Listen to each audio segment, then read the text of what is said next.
ஏன்பா ஹிந்தியில போட்டேன்னு கேளு. மேல போட்டிருக்கான் ஹர்கர் ஜல், ஹர்கர் ஜல் அப்படின்னு மேல போட்டு. ஹர்கர் ஜல்னா வீடு வீடா தண்ணின்னு அர்த்தம்.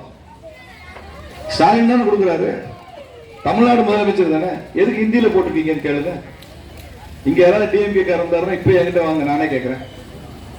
இது தமிழ்நாடு அரசாங்கம் தான் வீடு வீடா குடிக்க தண்ணி குடிக்குதுன்னா இந்த நோட்டீஸ்ல எதுக்கு ஹிந்தியில பேர் போட்டிருக்க? உனக்கு ஹிந்தி பிடிக்காது இல்ல, தமிழ் தானே பிடிக்கும். தமிழ்ல வீட்டு வீட்டுக்கு தண்ணி இல்ல போட்டிருக்கணும், எதுக்கு கருக்கரு ஜெல்லுன்னு போடுற? வெக்கமா இல்ல உனக்கு? கேவலமா இல்ல?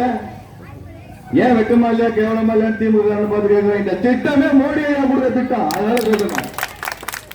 அதனாலதான் கருக்கரு ஜெல்லுன்னு போட்டிருக்கு, ஜல் ஜீவன் போட்டிருக்கு.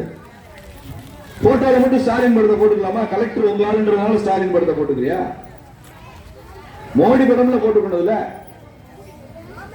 நீ இந்த நோட்டீஸ்ல மோடி படம் போடாம இருக்கலாம், அந்த ஜல்ஜீவன் திட்டத்துல குழாயில சொட்டுகிற ஒவ்வொரு சொட்டுலையும் மோடி படம் இருக்குன்னு தலைவர்களுக்கு தெரியும், ஒவ்வொரு சகோதரிக்கும் தெரியும். குழாயை திருப்பினா வர்ற ஒவ்வொரு சொட்டு தண்ணியிலையும் நரேந்திர மோடி தான் இருக்கிறாருன்னு தெரியும் நமக்கு. அவர் தான் பெண்களுக்கு சுமை இருக்கக்கூடாது, மைல் கணக்கா கொடுத்த தலையில தூக்கி வச்சுக்கிட்டு வெயிலையும் மழையில போய் குடிக்கிறதுக்கு தண்ணி கொண்டு வரக்கூடாது. நம்ம நாட்டு தாய்மார்களுக்கு பெண்களுக்கு அவங்க வீட்டு வாசல்லே குழாயில தண்ணி கொடுக்கணும்னு பணம் கொடுக்கறது திட்டம் யார் திட்டம்? மோடி கொடுக்கிற திட்டம். அதனாலதான் ஹிந்தியில பேர் இருக்கு கருகர் ஜல்லுன்னு.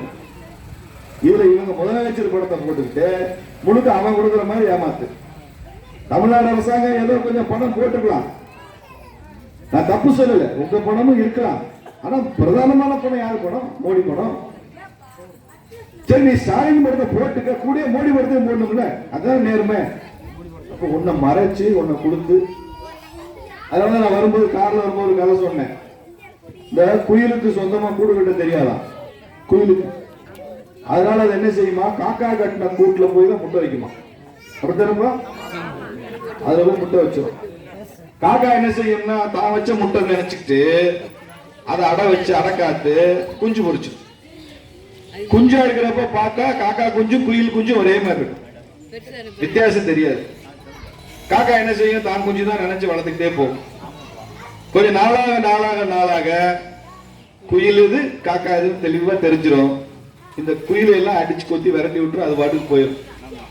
அப்ப தனக்குன்னு கூடு வெட்ட தெரியாத குயில் காக்கா கூட்டுல போய் முட்டை இட்டா கூட நாளாக நாளாக எப்படி தெரிஞ்சுக்குதோ, சொந்தமா எதுவுமே செய்ய துப்பு இல்லாத இந்த திமுக அரசாங்கம் மோடி கொடுத்த திட்டத்துல போய் ஒழிஞ்சுக்கிறானே, மக்களுக்கு தெரியாதுன்னா நாளாக நாளாக இதெல்லாம் நிறுத்துப்பா, இதெல்லாம் மோடி ஐயா கொடுக்கிறாருன்னு நம்ம ஊர் அக்கா மாதிரி நீங்க எல்லாம் சொல்ல போறீங்க. திமுக நமக்கு காக்கா எது குயில் எது தெரியாதா? உங்களுக்கு தெரியுமா? தெரியாது. நரேந்திர மோடி கொடுக்கிறாரா, நீ கொத்திக்கிட்டு போடா அப்படின்னு சொல்ல போறீங்க நீங்க எல்லாம். அது வரைக்கும் திமுக வெக்கமா இல்லையான்னு கேளு. கொஞ்சம் உப்பு போட்டு சாப்பிட சொல்லுங்க திமுக காரன், இல்லைன்னா மோடி படத்தையும் சேர்த்து போடுறான்னு சொல்லு. இல்ல எங்க வீட்டுல மோடி படத்தை நான் ஒட்டு ஒண்ணு அவரால் தண்ணி கொடுத்தாருன்னு சொல்லு. சொல்லுங்க, வீட்டுல மோடி படம் ஒட்டுங்க ஜல்ஜீவன். இதை நாம செய்யணும். இல்லைன்னா மத்திய அரசாங்கம் செய்யுதுன்ற இதே இருக்காம இவங்க எல்லாமே மாநில அரசு ஸ்டிக்கர் தான் ஒட்டுறாங்க. தடுப்பூசி மோடியே கொடுக்குறாரு, ஸ்டாலின் ஐயா போய் ஸ்டிக்கர் ஒட்டிக்கிறார். தடுப்பூசி யாரு போடுறா? கொரோனாக்கு யாரு போடுற? மத்தியில இருந்து மோடி அரிசி வருதா வரலையா? அது போய் ஸ்டிக்கர் ஒட்டிக்கிற அரசாங்கம் மாநில அரசாங்கம். அதனால இதெல்லாம் மாத்தி யார் உண்மையே நமக்காக செய்யறாங்கன்னு தெரிஞ்சு அவங்க மறுபடியும் பிரதமர் ஆகணும், அதுக்கேற்ற ஒரு விருதுநகர்ல ஒரு எம்பி வரணும் அப்படின்னு நினைச்சு நீங்கெல்லாம் வர தேர்தலில் ஓட்டு போட 2 மாசம் தான் இருக்கு தேர்தல்.